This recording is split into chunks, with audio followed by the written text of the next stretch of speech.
ವಿಧಾನಸೌಧದಲ್ಲಿ ಪಾಕಿಸ್ತಾನ ಜಿಂದಾಬಾದ್ ಅಂತ ಒಬ್ಬ ರಾಜ್ಯಸಭಾ ಸದಸ್ಯರ ಬೆಂಬಲಿಗರು ಹೇಳಿದ ಮೇಲೆ ಅವ್ರನ್ನ ಕೂಡಲೇ ಬಂಧಿಸಿಲ್ಲ. ಅಂದರೆ ನಮ್ಮ ದೇಶಕ್ಕೆ ದ್ರೋಹ ಬಗೆಯೋನು, ನಮ್ಮ ದೇಶದಲ್ಲಿ ಬಾಂಬ್ ಹಾಕಕ್ಕೆ ಬಂದಿರೋರು, ಸಾವಿರಾರು ಜನದ ಮೇಲೆ ಹಲ್ಲೆ ಮಾಡೋವಂಥ ಒಂದು ಕುತಂತ್ರ ಮಾಡೋರಿಗೆ ಏನೂ ಇಲ್ಲ, ಸೀದಾ ಬಿಟ್ಬಿಟ್ರು. ಆಮೇಲೆ ನೋಟಿಸ್ ಸರ್ವ್ ಮಾಡಿದ್ರು, ಅವ್ರಿಗೆಲ್ಲ ನೋಟಿಸ್ ಸರ್ವ್ ಮಾಡಿ ಪೊಲೀಸ್ ಸ್ಟೇಷನ್ ಕರೆದ್ರು. ಇಲ್ಲಿ FSL ರಿಪೋರ್ಟ್ ಬಂದ ಮೇಲೆ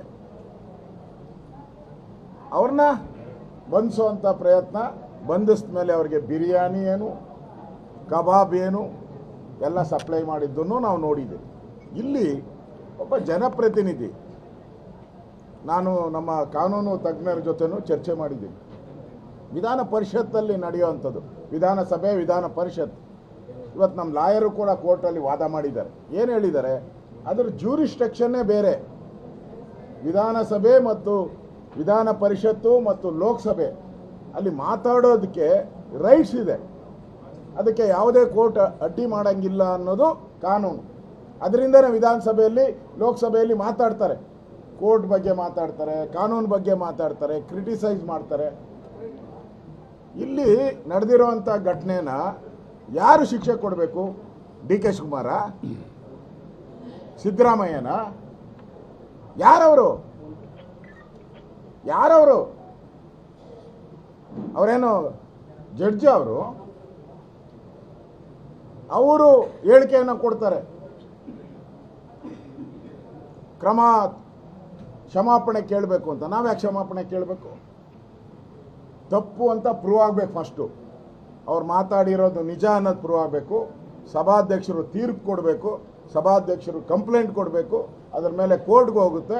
ಕೋರ್ಟಲ್ಲಿ ಜಡ್ಜು, ಗೌರವಾನ್ವಿತ ನ್ಯಾಯಾಧೀಶರು ತೀರ್ಪು ಕೊಟ್ಟ ಮೇಲೆ ಅದು ಕಾನೂನು, ಅದನ್ನು ನಾವು ಪಾಲನೆ ಮಾಡ್ತೀವಿ. ಇವತ್ತು ಏನು ಜಡ್ಜ್ಮೆಂಟ್ ಬಂದಿದೆ ಅದನ್ನು ಸ್ವಾಗತ ಮಾಡಿದ್ರಿ, ಅದನ್ನು ಪಾಲನೆ ಮಾಡ್ತೀವಿ. ಇದೇ ಕಾಂಗ್ರೆಸ್ ಅವರು ಮೊನ್ನೆ ಕಾಂಗ್ರೆಸ್ ಪಾರ್ಟಿ ಮೀಟಿಂಗಲ್ಲಿ ಏನಿದ್ದಾರೆ, ಕೋರ್ಟ್ಗಳು, ನಾನು ಪತ್ರಿಕೆಯಲ್ಲಿ ಓದಿರೋದು, ಎಲೆಕ್ಟ್ರಾನಿಕ್ ಮೀಡಿಯಾದಲ್ಲಿ ಓದಿರೋದು, ಕೋರ್ಟ್ಗಳು ಈ ನಡುವೆ ಬೇಕಾಬಿಟ್ಟು ಜಡ್ಜ್ಮೆಂಟ್ಗಳು ಕೊಡ್ತಾರೆ ಅನ್ನೋ ಕಾಮೆಂಟನ್ನು ಕೂಡ ಮಾಡಿದ್ದಾರೆ. ಅಂದರೆ ಅವ್ರಿಗೆ ಸಂವಿಧಾನ ಪುಸ್ತಕ ಇಟ್ಕೊಂಡಿರ್ತಾರೆ, ಕಾನೂನು ಮೇಲೆ ಗೌರವನೇ ಇಲ್ಲ. CT ರವಿಯವ್ರನ್ನ, ನಾನು ಒಬ್ಬ ವಿರೋಧ ಪಕ್ಷದ ನಾಯಕ, ನಾನು ಹೋಗಿದ್ದೀನಿ, ನಾನು ಕಂಪ್ಲೇಂಟ್ ಕೊಡೋಕ್ಕೆ ಹೋಗಿರೋದು. ವಿಧಾನಸೌಧದಲ್ಲಿ ಏನು CT ರವಿಯವ್ರನ್ನ ಕೊಲೆ ಮಾಡಬೇಕು ಅಂತ 40 ಜನ ಬಂದಿದ್ದರು.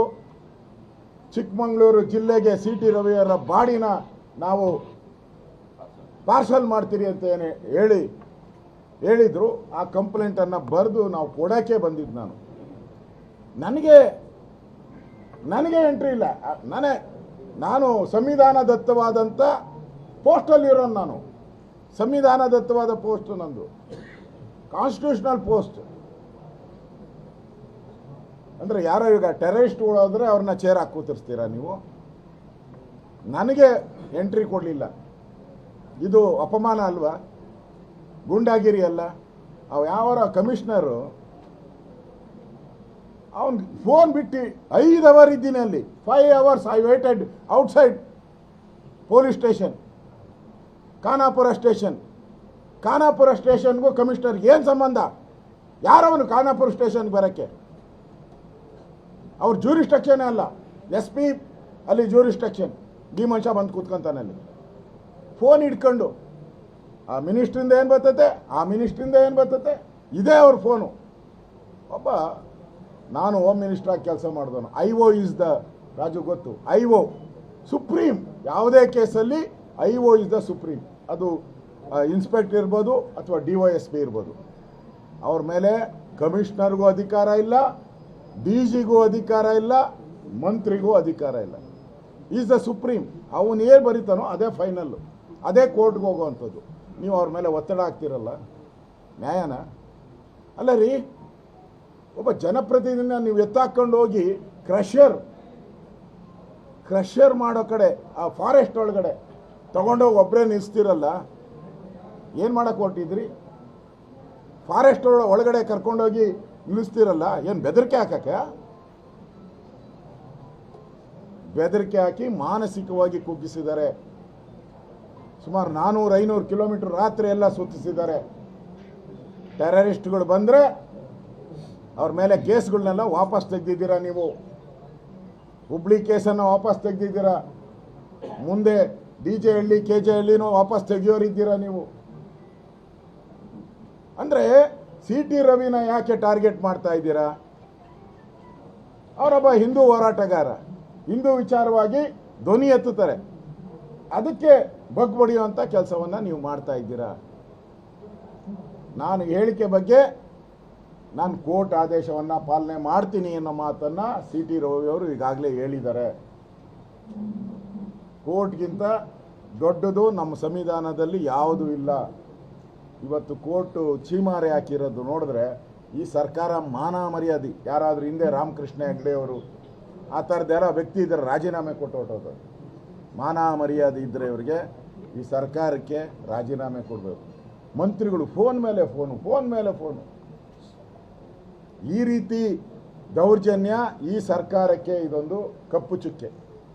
ಇತಿಹಾಸದಲ್ಲಿ ಇವತ್ತು ಕೋರ್ಟ್ ಏನು ಜಡ್ಜ್ಮೆಂಟ್ ಬಂದಿದೆ, ಇದು ಒಂದು ಲ್ಯಾಂಡ್ ಮಾರ್ಕ್. ಎಲ್ಲಿದ್ದಾರೋ ಅಲ್ಲೇ ಬಿಡುಗಡೆ ಮಾಡಬೇಕು ಅನ್ನೋ ಆದೇಶ ಮಾಡಿದ್ದಾರೆ. CT ರವಿಗೆ ಇದುವರೆಗೂ ನೋಟಿಸ್ ಇಲ್ಲ. ಯಾಕೆ ಬಂಧಿಸ್ತೆ ಅಂತ ಇದುವರೆಗೂ CT ರವಿನ ಪದೇ CT ರವಿ ಅಂಗಲಾಚ್ತಾ ಇರೋದನ್ನು ನೋಡಿದೆ, ಡಿಮ್ಯಾಂಡ್ ಮಾಡ್ತಾ ಇರೋದು ನೋಡಿದೆ.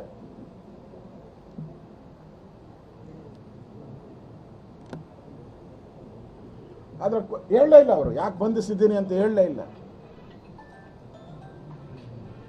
ನೀವೇ ಮಾಧ್ಯಮದ ನನ್ನ ಸ್ನೇಹಿತರಿದ್ದೀರಾ, ನೀವೇ ಈ ಥರದ ಇನ್ಸಿಡೆಂಟ್ನ ಇತಿಹಾಸದಲ್ಲಿ ನೀವು ನೋಡಿದ್ದೀರಾ? 10 ಸ್ಟೇಷನ್ ಕರ್ಕೊಂಡು ಹೋಗಿದ್ದಾರೆ. 10 station, 3 district, 3 district, Gadag, Hubli, Dharwad, Bagalkot, Belagavi rural. ಇತಿಹಾಸದಲ್ಲಿ ಎಂದೂ ಕೇಳಿಲ್ಲ. ಅವರು ಮಂತ್ರಿಗಳಾಗಿ ಕೆಲಸ ಮಾಡಿದಂಥವ್ರು, ನಮ್ಮ ರಾಷ್ಟ್ರೀಯ ಜನರಲ್ ಸೆಕ್ರೆಟರಿ, ಈ ಸಿಟ್ಟಿಂಗ್ MLC ಆಗಿದ್ದಾರೆ. ಈ ರೀತಿ ದೌರ್ಜನ್ಯ ದಬ್ಬಾಳಿಕೆ ಭಾಳ ದಿನ ನಡೆಯಲ್ಲ. ಕಾಂಗ್ರೆಸ್ ಅವರೇನೋ ಪರ್ಮನೆಂಟ್ ಅಂತ ತಿರ್ಕೊಂಬಿಟ್ಟವ್ರೆ. ನೀವು ಪರ್ಮನೆಂಟ್ ಗಿರಾಕಿಗಳಲ್ಲ. ನೀವು ದೇಶದಲ್ಲಿ ನಿಮ್ಮನ್ನು ಈ ಥರ ಮುಸ್ಲಿಮರ ಓಲೈಕೆ ಮಾಡಿ ದೇಶದಿಂದ ಓಡಿಸಿದ್ದಾರೆ, ಕರ್ನಾಟಕದಿಂದನೂ ಓಡಿಸ್ತಾರೆ. Siddaramaiah outgoing chief minister. ಈಗಾಗಲೇ DK ಶಿವಕುಮಾರ್ ಹೇಳಿದ್ದಾರೆ, ಒದ್ದು ಕಿತ್ಕೊಂತೀನಿ ಅಂತ.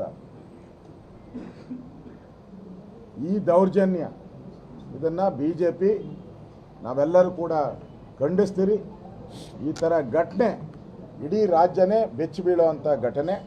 ಇದರ ವಿರುದ್ಧ ಮುಂದೆ ನಮ್ಮ ರಾಜ್ಯಾಧ್ಯಕ್ಷರು ಹೇಳಿದ ರೀತಿ ಹೋರಾಟವನ್ನು ನಾವು ಮಾಡ್ತೀರಿ.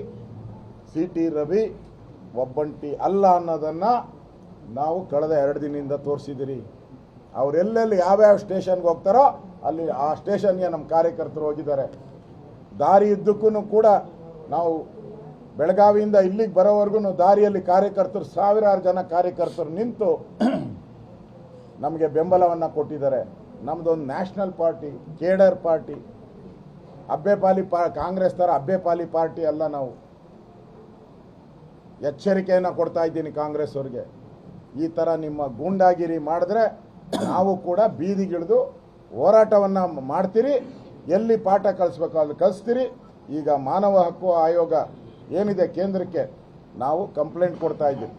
ಅಲ್ಲಿನ ಪೊಲೀಸ್ ಕಮಿಷನರ್, ಅಲ್ಲಿನ ಪೊಲೀಸ್ ಅಧಿಕಾರಿಗಳು ಯಾರು ಹಲ್ಲೆ ಮಾಡಿದ್ರು, ರಕ್ತ ಬರೋ ರೀತಿ ಹೊಡೆದ್ರು, ಅವ್ರ ಮೇಲೆ ನಾವು ಕಂಪ್ಲೇಂಟನ್ನು ಲಾಡ್ಜ್ ಮಾಡ್ತೀರಿ. ಅವ್ರಿಗೆ ಶಿಕ್ಷೆ ಆಗೋವರೆಗೂ ನಮ್ಮ ಹೋರಾಟ ಮುಂದುವರಿಯುತ್ತೆ.